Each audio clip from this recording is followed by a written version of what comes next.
Okay, the landscape has completely changed now with buying new apartment, buying new house. A very, very different scenario than what it was 3 years ago, 6 years ago, 9 years ago. We're going to talk about where we are with buying new today. Stay tuned.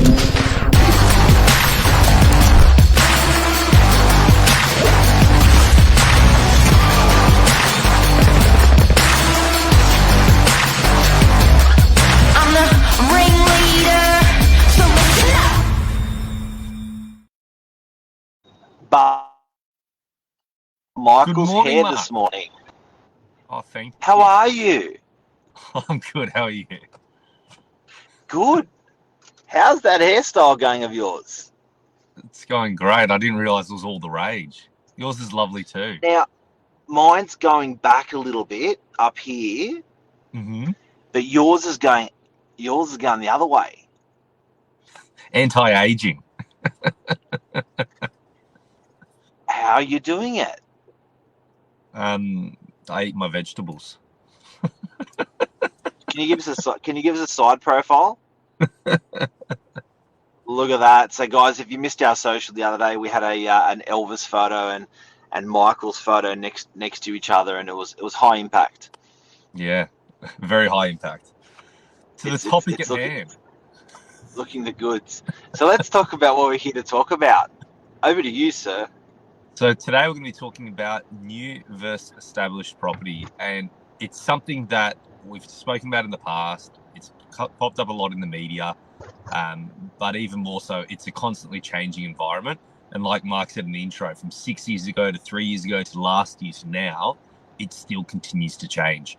And also, I guess, the stigma around when you're buying something that's brand new versus something that's established, whether it be a brand new apartment that you're buying off the plan or something that's just been built, or if you're buying a brand new house, something that you're going to look to do a knockdown rebuild on, or if you're buying an established house. The biggest crux of all of it I'm finding at the moment, regardless of whether it's a new or an established property, it seems to constantly come back to funding. It seems to be the golden rule for any type of property at the moment. There's risk there, hey. It's always been risky business, and I think when people are comfortable, they will take that risk, and whether they're made uncomfortable in any aspect of their life, they're less inclined to taking the risk of doing something like a build. But you're right, funding's a huge one. It's something that I've found. So especially, like, for example, let's say you're building a brand new house. You need to convince the bank that not only can you afford to, obviously, whatever the build cost is, let's use round numbers here, $1 million. It's $1 million build cost that you can afford to pay for dollars, but also can you afford to go rent somewhere during the meantime as well? So it's really, really tough now to get the money for a new build, I've found. And also on the flip side, obviously, if you're buying a unit off the plan, it's completely different again. You can buy without any funding, and then you just got to convince the bank once it's ready, the property in 1, 2, 3 years time, whatever it might be, that you're ready to buy then. And both have their associated risks with them. And I think when you're buying that new apartment, you've got to say it's a 1 year settlement or a 2 year settlement. You have to be confident the value is going to be the same or more. Otherwise, you're going to put in the difference. So if you buy something for 700, 800,000 and it's going to be finished in 2 years and it's worth 750, you're going to be putting in that 50. On the flip side, if it goes up, then that's an upshot for you. So there's a market going up or down play. Then there's are you going to be in a better or same financial situation with your employment, because you can't get funding for something 2 years away unless you're buying from Meriton, but you can't get funding for 2 years away. So you've got to make sure your job's squared off and your deposit's going to be okay and you're going to be okay in 2 years. Correct. And I guess that's the nice thing about when you're buying for an apartment, you just need to make sure the funding's there. On the flip side, when you're buying a brand new house or building a brand new house, a big thing that is the hot topic of conversation today, especially when we're selling blocks of land or we're selling old knockdown properties, is build costs and how much it's going to cost you to actually build the home. And I think that blowout's under control. I think that, where building costs contracts were just going crazy, crazy, crazy. It seems like it's pulled in a little bit. I tell you, I do have to say, I am a fan of, however you get there, I am a fan of a shiny new or newer property. I'm not a fan of, personally, of never in the years we've bought and sold, of doing the build yourself. But I think for you to be able to focus on your work and your family, it's just one thing less. Having a house constantly in a renovation stage, first we do kitchen, that took a year, then we do living room extension, then we do bathrooms, like, it takes a lot out of the family, out of the cash flow, and out of your time. Correct. I agree. And I think exactly like you said there, you got to focus on, for you, what you're good at / what's important to you, whether it be family, whether it be your business, whatever it might be. And I think if you've got a building background, I get it. It makes sense. Use your expertise, make the money from it. But if you're not coming from a building background and you're stuck constantly trying to renovate or trying to run a project yourself when you're probably not as well researched in what you're doing, it just has associated risks. Are you going to build something? I don't know.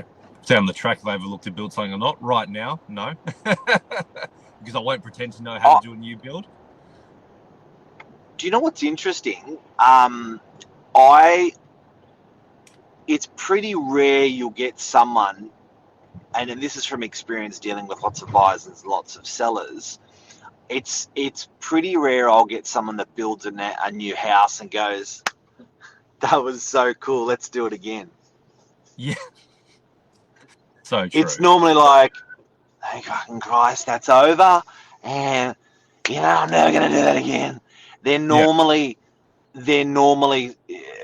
of like, we won't go down that rabbit hole again with building. So I think that says something. I'll play devil's advocate here. On the flip side, sorry, Devil. On the flip side, there have been lots of clients that I've spoken to that have done a major renovation on the house. They bought the solid old brick house with the foundations that they want, and then they do all the renovations and they go, oh, cost per square meter of how much it cost me to do it, how much effort, all the old plumbing, the old electricity, the old this, the old that. It would have just been easier if we bulldozed it and started afresh. To be honest, anyone that goes through the effort to do a new build or to do a major renovation, it's not sunshine and rainbows. Either way, you can go, oh, thank goodness it's done at the end. On the flip side, I think what people bury is the actual true cost compared to the proposed cost. The actual true cost, I'd love to know the stat, and I know it's almost a rude stat and it's not available, but there would be, look, I think this is what it's going to cost, let's start, and oh my God, I forgot about all these other costs, and let's have a cold hard look at what it costs to the cent in the end.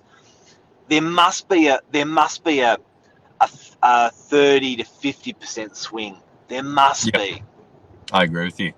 I definitely agree. And this is the thing, and this is more towards, I guess, maybe sometimes if you're buying a brand new house from a developer, a brand new unit from a developer.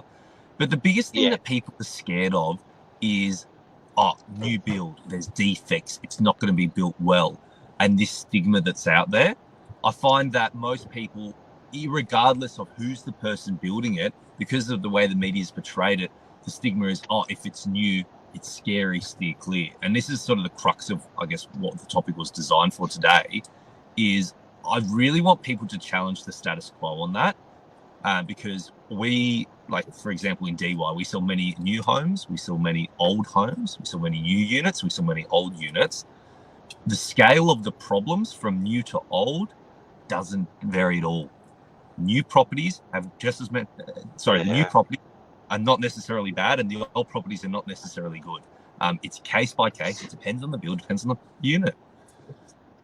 You know what happens when it's a new one? People are like, aha, I told you. New is bad. But then when it happens to an old place, everyone's like, yeah, everyone is very, very accepting when it's an older place. But when it's a new one, it's like, we gotcha. We knew it was wrong. We knew it was a bad thing from the start. And I think I know you're right in terms of the actual numbers of how many that happens to new versus old. Same. Correct. Well, we sell a lot of older unit blocks in DY, for example, and majority of them have got something going on with the strata. Regardless of how major or minor it might be, there's always something going on. The bottom line is Father Time always wins. Things will deteriorate over time versus you buy something that's new, that is built well, do your due diligence, you can win from it also. And I think just not to always tar something with the same brush and to actually look on each individual property on its merits, I think is a much better way. And by the way, the philosophy of building is the unspoken or spoken or whatever it is 99 years. It's deemed that when you build a property, it should stand proud, stand there for 99 years, not with zero maintenance, but as a base structure. There should be 99 years of integrity in that. Michael, have we missed anything on the hit list that we put together? The last bit, no, we pretty much hit everything. The last bit was sort of building defects, which we sort of covered as well. The downtime, obviously, when you're doing a new build for yourself, and the true costs associated. We just want to discover all the topics to make sure everyone's aware of it, because sometimes I think people are so headstrong with a particular way that they think they should go about it, and then it's very easy to sweep some of the other points under the rug and go, oh no, that wouldn't happen to me. It's true. We should have called today, you got to have balls to build.